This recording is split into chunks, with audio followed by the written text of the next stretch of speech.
أبي هريرة رضي الله تعالى عنه قال قيل يا رسول الله من أسعد الناس بشفاعتك يوم القيامة؟ قال رسول الله صلى الله عليه وسلم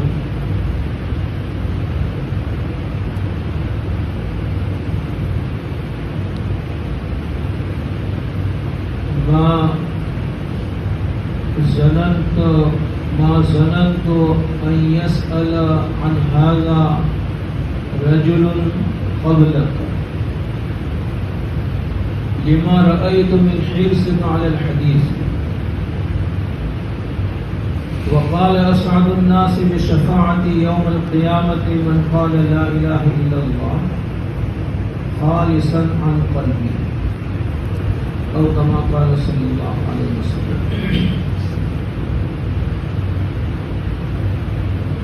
عزیز دوست اور بزرگوں، بخاری شریف کی ایک روایت جو حضرت ابو ہریرہ رضی اللہ تعالیٰ عنہ نے نقل کی ہے، وہ آپ کے سامنے میں نے پڑھی.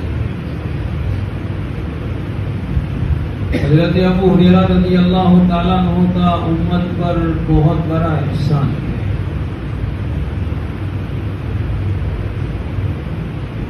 رسول اللہ صلی اللہ علیہ وسلم کی احادیث مبارکہ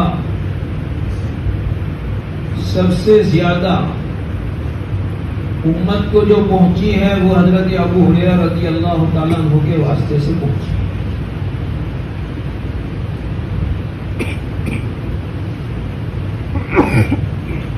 حضرت ابو ہریرہ رضی اللہ تعالیٰ عنہ خود اپنے متعلق بیان فرماتے ہیں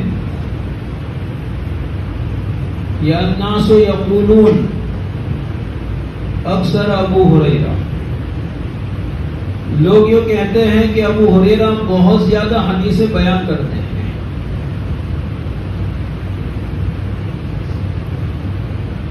اور حقیقت جانتے نہیں ہیں. حقیقت یہ ہے کہ میرے جو مہاجرین بھائی ہیں یہ تجارت میں مشغول رہتے تھے، اور میرے انصار جو بھائی ہیں وہ اپنے باغوں میں اور کھیتی باڑی میں مشغول رہتے تھے. ابو ہریرہ کے پاس نہ تجارت تھی اور نہ ہی کوئی باغ تھا، اس لیے ابو ہریرہ اپنا پیٹ بھرنے کے لیے رسول اللہ صلی اللہ علیہ وسلم کے در پر دروازے پر پڑا رہتا تھا. یعنی اللہ کے نبی صلی اللہ علیہ وسلم کے ساتھ ہر وقت میں حاضر رہا کرتا تھا. اس لیے جتنا موقع مجھے رسول اللہ صلی اللہ علیہ وسلم سے سننے کا ملا ہے اتنا موقع کسی اور صحابی کو شاید ہی ملا ہو.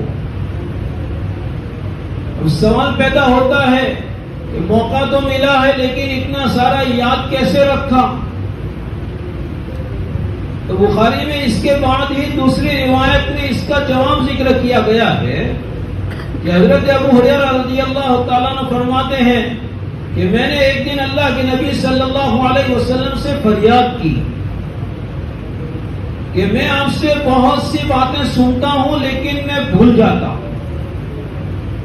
تو آپ نے فرمایا کہ ابسط رداءک، اپنی چادر پھیلاؤ، اور اس کے بعد آپ نے اپنے سینے کی طرف اشارہ کر کے 3 مرتبہ لب بھر کر میری چادر میں کچھ ڈالا، اور اس کے بعد اللہ کے نبی صلی اللہ علیہ وسلم نے مجھ سے فرمایا کہ اس کو اپنے سینے کے ساتھ ملا دو، اپنے سینے کے ساتھ لگا دو.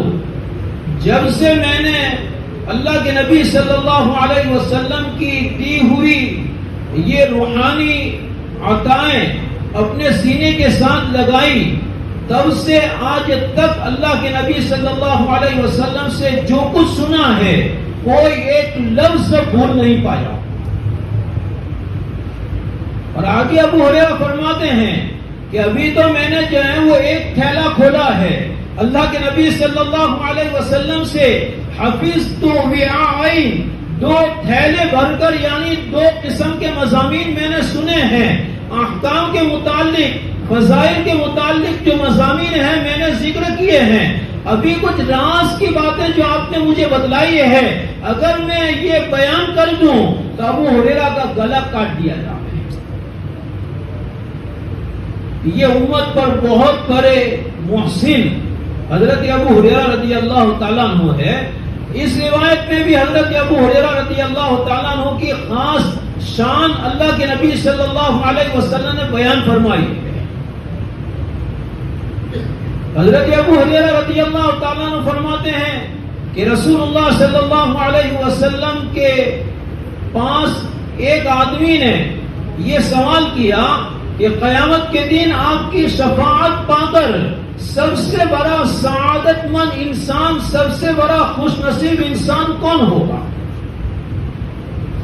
آپ نے اس کا جواب بعد میں دیا اور آپ نے یہ فرمایا کہ ابو ہریرہ میرا یہی خیال تھا کہ یہ سوال تمہارے علاوہ کوئی دوسرا آدمی نہیں پوچھے گا, اس لیے کہ میں یہ جانتا ہوں کہ تمہیں حدیث کے باب میں, حدیث کے حاصل کرنے کے باب میں کتنا حرص ہے, کتنی لالچ ہے, یہ میں دیکھ رہا ہوں. اس لیے میں یہی سمجھتا تھا کہ یہ سوال ابو ہریرہ تم ہی پوچھو گے.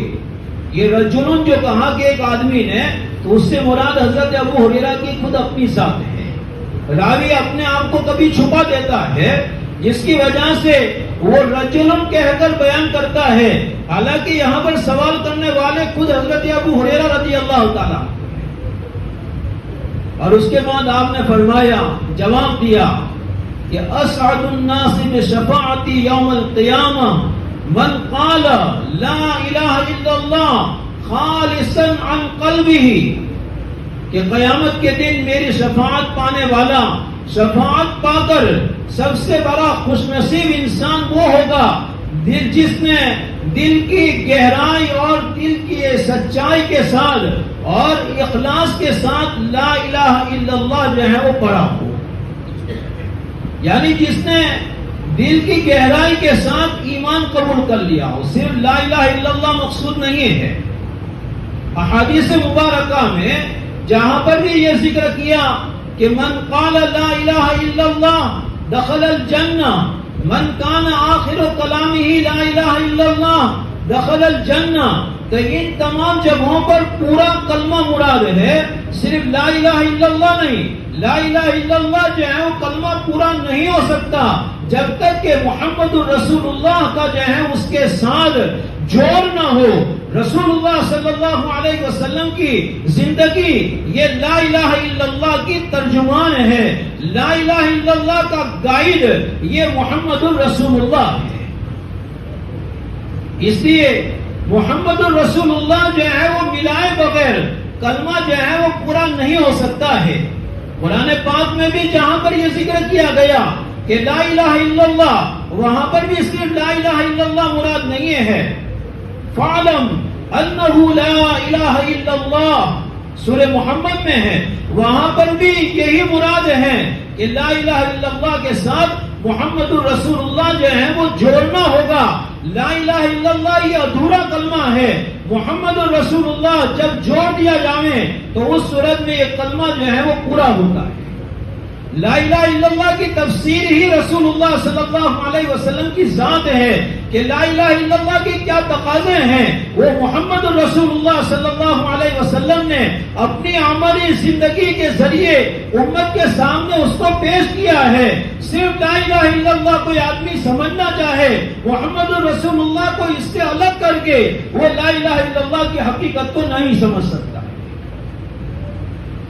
اس روایت کا حاصل یہ ہے کہ جو آدمی سچا ایمان والا ہوگا وہ قیامت کے دن میری شفاعت پا کر سب سے بڑا خوش نصیب جو ہے وہ بن جائے گا. یعنی آپ کی شفاعت صرف ایمان والوں کا مقدر ہے، ایمان والوں کا حصہ ہے. جس کے پاس ایمان نہیں ہے رسول اللہ صلی اللہ علیہ وسلم کی شفاعت اس کو ملنے والی نہیں ہے. آج اس ایمان کو ہم سے لوٹنے کے لیے، ہمیں بے ایمان بنانے کے لیے دنیا کی تمام قومیں اپنا سب کچھ قربان کر رہی ہے اور یہ سمجھ رہی ہے کہ یہی وہ کلمہ ہے کہ جس کلمے کی بنیاد پر یہ اللہ کے یہاں پر مقرب بنے گا، یہی وہ کلمہ ہے جس کی بنیاد پر یہ دنیا کی قوموں کا مقابلہ کر سکتے ہیں، یہی وہ کلمہ ہے جس کی بنیاد پر دنیا کی قوموں کے مقابلے میں ان کو امتیاز اور ان کو خاص جو ہے وہ صورت اور حقیقت حاصل ہے. یہ کلمہ ان سے نکال دو جس کی بنیاد پر یہ اور ہم سب برابر ہو جائیں گے. وَدُّوا لَوْ تَكْفُرُونَ كَمَا كَفَرُوا فَتَكُونُونَ سَوَاءً. کہ یہ اہل کفر، یہ غیر مسلمین یہ چاہتے ہیں، اور ود دل کی چاہت کو کہا جاتا ہے، دل سے یہ چاہتے ہیں کہ تم بھی کفر کرنے لگو جیسے کہ ان لوگوں نے کفر کیا ہے. نتیجہ یہ ہوگا کہ فَتَكُونُونَ سَوَاءً، تم سب اللہ کی نظر میں برابر ہو جاؤ گے. جیسے وہ اللہ کی رحمت سے محروم ہے، جیسے وہ نبی کی شفاعت سے محروم ہے، ویسے تم کو بھی جو ہے وہ بنانا چاہتے ہیں. لیکن افسوس یہ ہے کہ آج ہمیں اس کلمے کی جو ہے وہ کوئی نہ پہچان رہی ہے اور نہ اس کلمے کی جو ہے کوئی قدر ہے. آدمی کسی چیز کو پہچانتا ہے، اس کی قدر کرتا ہے. ایک آدمی کے پاس ایک ہیرا ہے اور وہ اس کو پتھر سمجھے تو اس کے یہاں کوئی قدر نہیں ہوگی، لیکن اگر وہ ہیرے کو ہیرے کی صورت میں پہچانتا ہے تو وہ اس کے لیے اپنی جان بھی قربان کرنے کو تیار ہے. لا الہ الا اللہ وہ ہیرا ہے کہ جو ایمان والے کے یہاں پر ہیرے لگائے جاتے ہیں. لاکٹ جو ہوتا ہے نا، یہ یہاں جو ہے وہ ہیرا لگایا جاتا ہے انگوٹھی میں. ایمان والے کا ہیرا جو ہے وہ اللہ نے دل کی گہرائی میں چھپا رکھا ہے. آج اس کی نہ کوئی قدر ہے اور اس کی وجہ یہ ہے کہ اس کی کوئی پہچان باقی نہیں رہی. ایمان والے اس کی حقیقت کو نہیں جانتے ہیں. یہ کلمہ ایک مومن دنیا سے ایمان کے ساتھ جاتا ہے حالانکہ اس نے کوئی نیک عمل نہیں کیا. بخاری شریف کی روایت میں حضرت ابو سعید خدری رضی اللہ تعالیٰ عنہ کی روایت لمبی روایت ہے، شفاعت والی روایت ہے. اس میں یہ لفظ ذکر کیا گیا ہے کہ اللہ کے نبی صلی اللہ علیہ وسلم اللہ کی بارگاہ میں قیامت کے دن اور اس کے دائیں جانب سجدہ کریں گے، اور اس سجدے کے جواب میں اللہ تعالیٰ اپنے محبوب صلی اللہ علیہ وسلم سے فرمائے گا کہ ارفع راسک یا محمد، اے محمد اپنا سر اٹھاؤ، وسل تعطا، سوال کرو تمہارا سوال پورا کیا جائے گا، واشفع تشفع، اور سفارش کرو تمہاری سفارش قبول کی جائے گی. اللہ کے نبی صلی اللہ علیہ وسلم اپنی امت کے گنہگاروں کے لیے سفارش فرمائیں گے. اس سفارش کے نتیجے میں اللہ کے نبی صلی اللہ علیہ وسلم سے کہا جائے گا کہ جاؤ جہنم میں تمہاری امت کے وہ افراد جن کے پاس ایمان پایا جا رہا ہے. کتنا ایمان ہے؟ مثقال درہم، ایک درہم کے برابر، ایک درہم کے برابر. ان کو بھی جہنم سے نکال دیجیے. پھر دوسری مرتبہ آپ سجداریز ہوں گے تو آپ سے کہا جائے گا کہ آپ پھر جائیے اور اپنی امت کے وہ لوگ جن کے دلوں میں جو کے دانے کے برابر ایمان ہو، اس کو بھی جو ہے جہنم سے نکال دیجیے. اس کے بعد پھر تیسری مرتبہ کہا جائے گا کہ جس کے دل میں گیہوں کے دانے کے برابر ایمان ہو، اس کو بھی جہنم سے نکال دیجیے. یا ایک بات اس ترتیب کی بنیاد پر علماء نے ذکر کی ہے کہ رسول اللہ صلی اللہ علیہ وسلم کے زمانے میں جو کا دانہ یہ بڑا ہوا کرتا تھا گیہوں کے دانے کے مقابل، اس لیے پہلے جو کو ذکر کیا، اس کے بعد گیہوں کو ذکر کیا۔ ہمارے زمانے میں گیہوں جو ہے کا دانہ بڑا ہے اور جو کا دانہ چھوٹا ہو چکا ہے، لیکن ترتیب یہ بتلاتی ہے کہ پہلے درہم کے برابر، اس کے بعد جو کے دانے کے برابر، اس کے بعد گیہوں کے دانے کے برابر، چوتھی مرتبہ آپ سے کہا جائے گا کہ جس کے دل میں رائی کے دانے کے برابر ایمان ہے اس کو بھی جہنم سے نکال لیجیے۔ اس کے بعد پانچویں مرتبہ آپ سے کہا جائے گا کہ من کان فی قلبہ مثقال حبۃ من خردل ادنا ادنا ادنا اخرجہ من النار، کہ جس کے دل میں رائی کے دانے کے تین ٹکڑے کر دیے جائیں اور ان تین میں سے ایک ٹکڑے کے برابر بھی ایمان ہے، اس کو بھی جہنم سے نکال دیجیے۔ رائی کے دانے کی کیا حیثیت ہے؟ زمین پر گر جائیں تو ہم اس کو تلاش نہیں کر سکتے ہیں، اور یہاں پر رائی کے دانے کے ایک تہائی کے برابر بھی ایمان ہے، اس کو بھی جہنم سے نکال دیجیے۔ اور اس کے بعد اللہ تعالیٰ جو ہے فرمائے گا کہ شفاعت الملائکہ و شفاعت الرسل، ملائکہ نے بھی سفارش کر دی، ان کے سفارش کے مطابق جہنم سے لوگوں کو نکالا گیا، اور پیغمبروں نے، رسولوں نے بھی سفارش کی، ان کے سفارش کی وجہ سے جہنم سے لوگوں کو نکالا گیا۔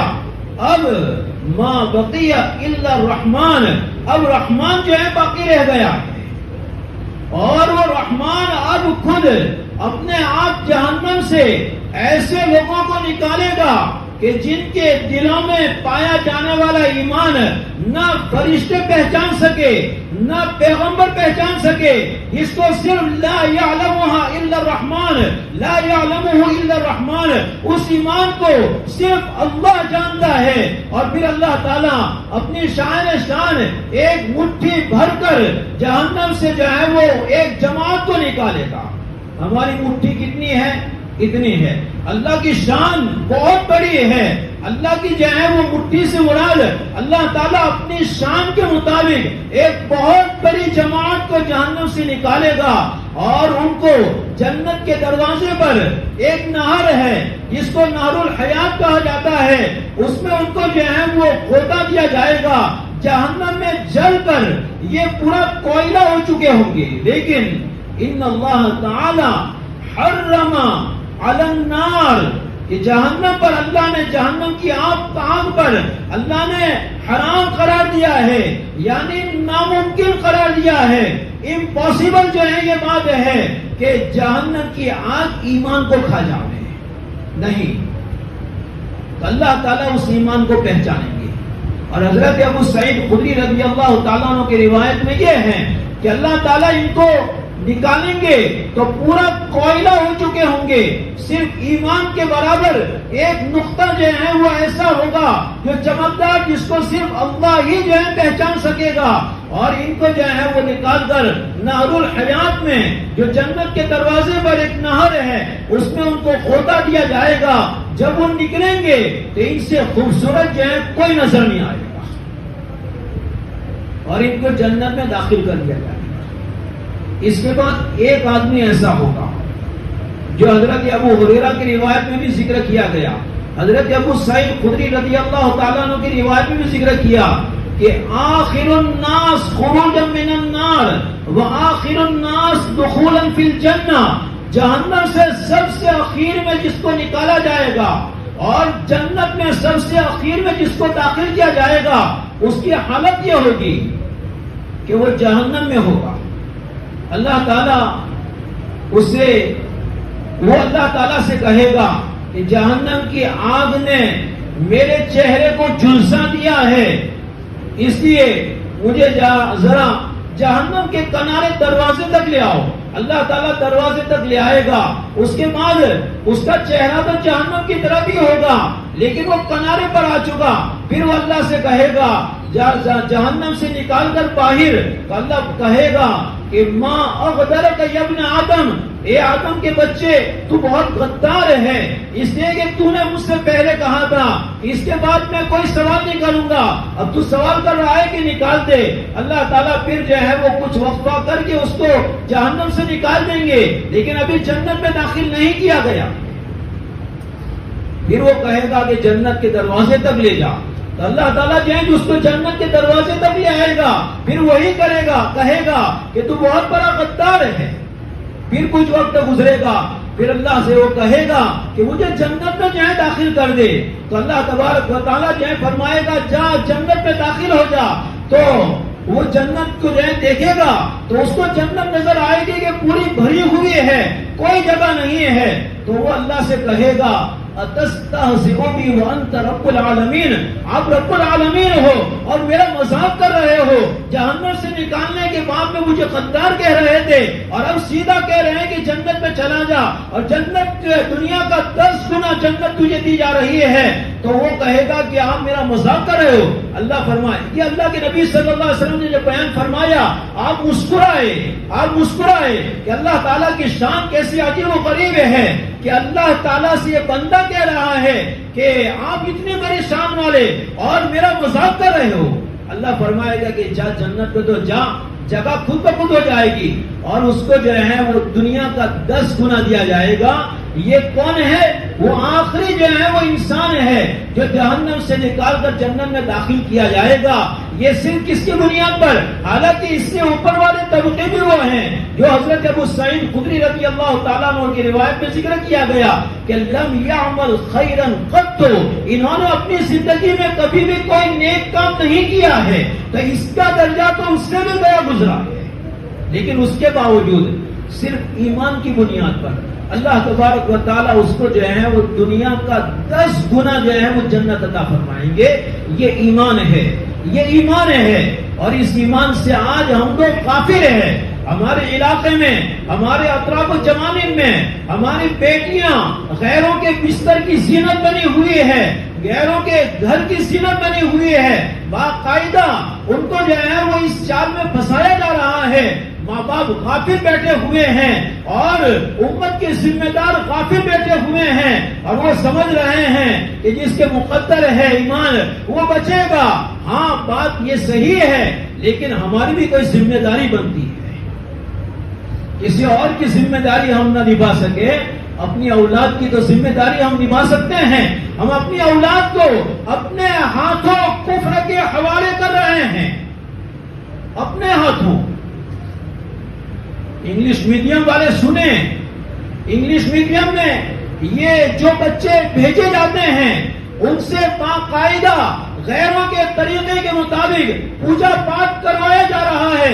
جنماشٹمی کے موقع پر جو ہے یہ پوجا پاٹ کروایا گیا، ان کے ہاتھوں غیر کی لڑکیوں سے جو ہے وہ راکھڑی بندھوائی جاتی ہے، لیکن یہ معصوم بچی ان حقیقت کو جانتے نہیں ہے۔ ماں باپ کو جو ہے وہ جانتے ہو تو پھر ان کو جو ہے اس سلسلے میں سوچنا چاہیے کہ بچپن کی جو تربیت ہوتی ہے وہ 55 سال کی عمر میں اپنا اثر رکھتی ہے، اور یہی وہ صورتیں ہیں جس کی بنیاد پر ماں باپ کی آنکھوں کے سامنے اولاد بغاوت کر کے ماں باپ کے گھر کو چھوڑ کر غیروں کے گھر میں پہنچ کر ان کے گھر کی زینت بن رہے ہیں۔ آج تک اسلام کے وفادار اپنے آپ کو کہہ رہے تھے، آج وہ اسلام کے غدار بن کر اسلام کی برائیاں جو ہے وہ کر رہے ہیں۔ حالانکہ اس میں برائی جیسی کوئی بات نہیں ہے، لیکن جب آدمی ایک سانچے میں ڈھل جاتا ہے تو اسی کا ہو کر رہ جاتا ہے، اور اس کے مقابل کی چیزیں سب عیبدار اس کو نظر آتی ہے۔ یہ کس کا اثر ہے؟ تربیت کا اثر ہے، تربیت کے باغ میں جو ماں باپ نے غفلت برتی اس کا نتیجہ یہ ہے کہ ایک بیج بویا گیا تھا جس کی بنیاد پر آج یہ ایک کفر کا تناور درخت بن چکا ہے۔ اب اس کو ہٹانا چاہو، کسی درخت کو، بڑے درخت کو اپنی جگہ سے ہٹانا چاہو، نہیں ہٹا سکتے، شاید ہٹ جائیں، لیکن جب کفر دل میں جو ہے وہ جگہ پا لیتا ہے تو اس کو ہٹانا یہ بہت بڑا مشکل کام ہوتا ہے۔ مفتی احمد خانپوری صاحب دامت برکاتہم العالیہ نے ایک موقع پر ذکر کیا کہ ہماری جن بچیوں کے ڈلیوری کے مسئلے ہاسپٹل میں جو ہے وہ ہوتے ہیں، جو ہماری بچیاں ہاسپٹل میں جو ہے وہ ولادت کے وقت جاتی ہے، تو ہم جو ہے وہ ایک کان میں اذان اور دوسرے کان میں اقامت کہتے ہیں۔ ان لوگوں نے یہ بات سمجھ لی۔ بعض ہاسپٹل میں باقاعدہ جو ہے یہ کہا جاتا ہے کہ بچہ جب پیدا ہو تو اس کے کان میں جو ہے وہ اوم کہہ دو، تاکہ جو ہے وہ کلمہ اور وہ اذان اور اقامت کے ذریعے ایمان کی جڑیں مضبوط کرے۔ اس سے پہلے اوم کہہ کر اس کے کان میں کفر کی جو ہے وہ حالت اور کفر کی جو ہے وہ کا لفظ ڈال کر اس کے ایمان کو جو ہے وہ کفر کی طرف مائل کر۔ لیکن آج ان چیزوں سے ہم غافل بنے ہوئے ہیں۔ دشمن جو ہے وہ کس حد تک آگے بڑھ چکا ہے، لیکن ہم ہے کہ بہت اطمینان سے جو ہے وہ بیٹھے ہوئے ہیں، اور بہادر شاہ ظفر کی طرح ہم یہ سوچ رہے ہیں کہ دہلی ہنوز دور است، یہ کفر ارتداد دور ہے نہیں، کفر ارتداد نے ہمارے دروازے پر دستک دے دی ہے، ہمارے دروازے کو جو ہے وہ کھٹکھٹا رہا ہے، کب دروازہ کھل جاوے۔ بار بار جب دروازہ کھٹکھٹایا جاتا ہے تو کبھی کوئی آدمی غفلت کے ساتھ بھی دروازہ کھول دیتا ہے، چور ڈاکو داخل ہو جاتا ہے۔ یہ ایمان کا چور، یہ ایمان کا ڈاکو، یہ ارتداد ہے، یہ کبھی نہ کبھی جو ہے وہ داخل ہو کر رہے گا۔ اس لیے اولاد کی تربیت کی طرف بہت زیادہ جب زہر پھیلتا ہے اور زہر کا کوئی قطرہ بہت بڑی ٹانکی میں گرا ہوا جو معلوم ہوتا ہے، تو وہاں پر ہر آدمی اس ٹانکی سے پانی پینے سے دوسرے کو روکتا ہے۔ ارتداد کا زہر پھیل رہا ہے، لیکن ہم ہے کہ ہم اس بات میں بالکل غافل بیٹھے ہوئے ہیں۔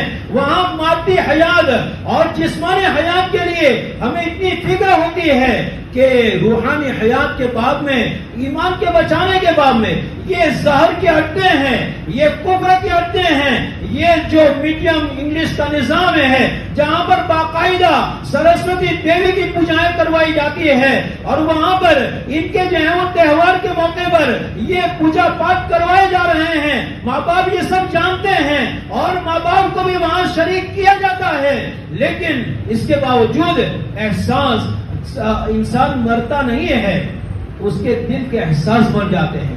جب دل کے احساس مر جائیں تو سمجھ لو کہ اب ایمان کا جنازہ نکلنے والا ہے۔ فَإِنَّهَا لَا تَعْمَلُ الْأَبْصَارُ وَلَكِنْ تَعْمَلُ الْقُلُوبُ الَّتِي فِي الصُّدُورِ، آنکھیں جو ہے وہ اندھی نہیں ہوتی، اصل دل جو سینوں میں ہے وہ اندھے ہو جاتے ہیں۔ اس لیے اپنی بصیرت کو بیدار کرو، اللہ نے جو ایمان کی دولت دی ہے اس کی قدر سمجھو، اور اس دولت سے اپنی اولاد کو اپنے ہاتھوں محروم کرنے والا نظام ہم نے جو اختیار کر رکھا ہے، جس کی بنیاد پر ہم یہ سمجھتے ہیں کہ اس کا فیوچر یہ فیوچر نہیں ہے، یہ کیچڑ ہے۔ فیوچر آخرت کی کامیابی ہے، جہاں پر ہمیشہ ابد الآباد کی زندگی کی کامیابی ہے، اس سے غفلت برت کر یہ چند کوڑیوں کے لیے اپنے آپ کو، اپنی اولاد کو اس فیوچر کے مستعار، اس فیوچر اور مستقبل کے روشن کرنے کے خیال میں ہیں، وہ اس خیال میں نہیں ہے، وہ دھوکے میں پڑے ہوئے ہیں۔ اس لیے بس دوستو یہی ایک ریکویسٹ ہے، یہی ایک آج کا پیغام ہے کہ ایمان کی قدر پہچانو، ایمان کی حفاظت کے لیے، اپنے اولاد کی ایمان کی حفاظت کے لیے ہمیں جو ہے وہ کچھ کرنا ہے، اور کیا کرنا ہے؟ ان کو جو ہے وہ صحیح تربیت دینا ہے، اور ان کو ان مواقع سے جو ہے وہ روکنا ہے جہاں پر ان کو جو ہے وہ کافرانہ انداز میں تربیت دی جاتی ہے۔ اللہ تعالی ہمیں صحیح سمجھنے کی اور عمل کرنے کی توفیق عطا فرمائے۔